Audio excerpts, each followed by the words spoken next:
Heto na mga kababayan, sumabog na sa galit itong si Congressman na Ungab mga kababayan at pinagtanggol nga itong budget ng OBP at tila sinampal sa pagmumukha itong si Congressman Tenyo ng ACT party list, no? ACT teacher party list mga kababayan, itong activist na ito talagang binanatan mga kababayan at sinupalpal. Panoorin nyo kung paano ispalpal ni Congressman Ungab itong si Tenyo dahil sinabi ni Tenyo tapyasan ang budget ng OBP. Mga kababayan, konti na nga lang ang budget, tatapyasan mo pa. Sabi, panoorin natin to mga kababayan. Ungab from the 3rd District, the City of Davao. So move, Mr. Speaker. The Honorable Ungab is now recognized. Thank you, Mr. Speaker. Mine is not an interpellation. This is only a manifestation. I respect the views and opinions of my colleagues, and I salute my good friend, Congressman Irise, for taking the road of statesmanship a bit further. Mr. Speaker, the budget of the Office of the Vice President had suffered so much reductions in 2024 and in 2025. Yes. Drastic reductions. I was a member of the previous Congress, the 19th Congress, and even there were two occasions that we were even debating at the committee level to the point of heated debates, perhaps altercation, to the point of this representation and the former congressman, now Senator Dante Marcoleta. We were debating at the Appropriations Committee level because during the time they were not willing to grant the traditional parliamentary courtesy deserving a higher or co-equal office of government. Mahaba yung discussion.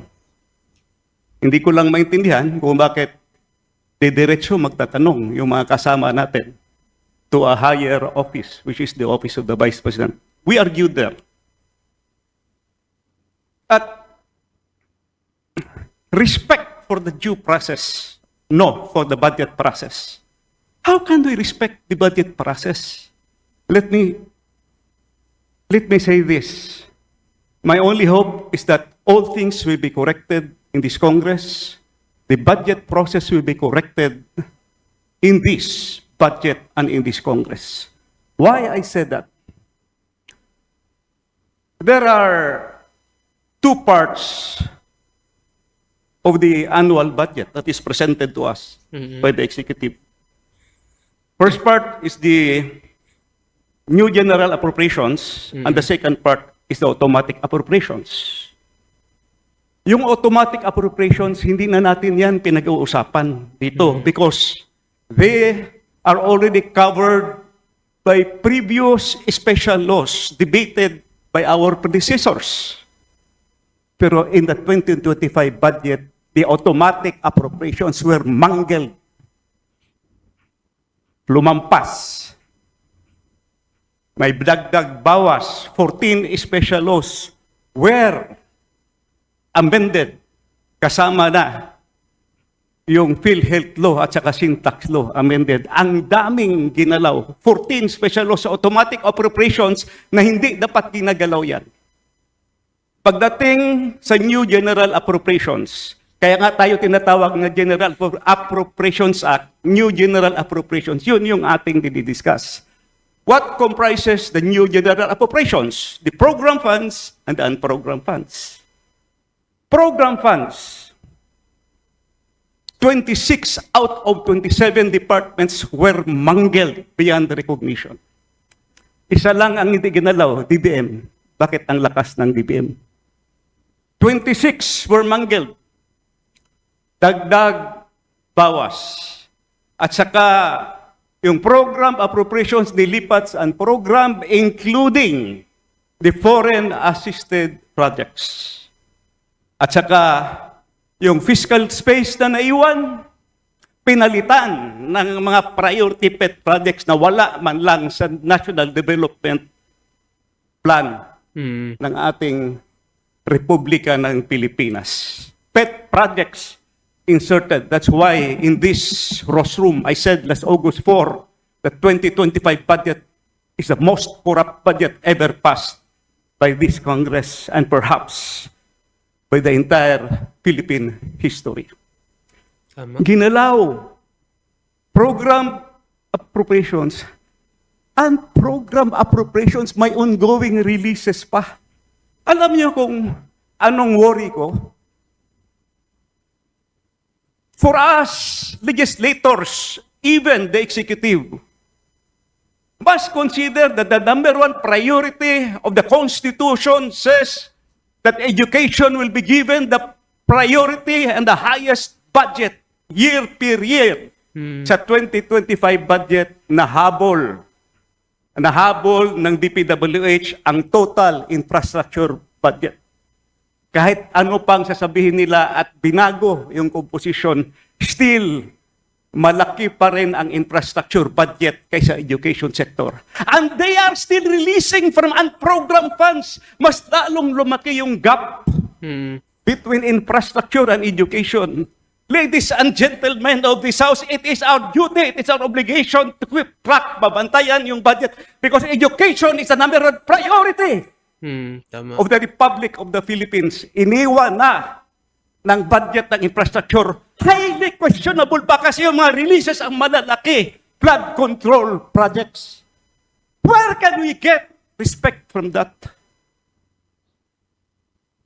Ladies and gentlemen of this House, my personal, yes, OBP, what I am saying is the budget process. How will we get respect? That's why the chairman, Madam, the Appropriations Committee, this Congress have a very big role to perform, to correct the image, to correct the impression. We must be able to come up with an honest-to-goodness budget for 2025. Yun lang po. Maraming salamat, Mr. Mr. Speaker. And we heard the manifestation from the minority and also the manifestation of our distinguished colleague, Congressman Ongab. On my behalf, I will see to it. I'm also a member of the Appropriations Committee. We will produce a budget that is beyond compare, meaning for the benefit of all Filipinos concerned. Thank you very much, Mr. Speaker. Majority Leader. Kababayan. So, ano masasabi nyo dito sa pagtatanggol ni Congressman Ungab na napakaliit na lang nga ng budget ng OBP, tatapyasan pa mga kababayan. Hindi naman katulad ng budget ng ibang departamento na napakalaki. 'Di ba? Itong OBP talagang binubuli nila mga kababayan. Kaya nakakagalit ito. Kaya itong mga pinklawan na congressman dito sa Congress ay talagang galit na galit sa BP. Galit sila dahil hindi daw umaten si Vice President Sara. Paano aaten yun? Nasa Cebu.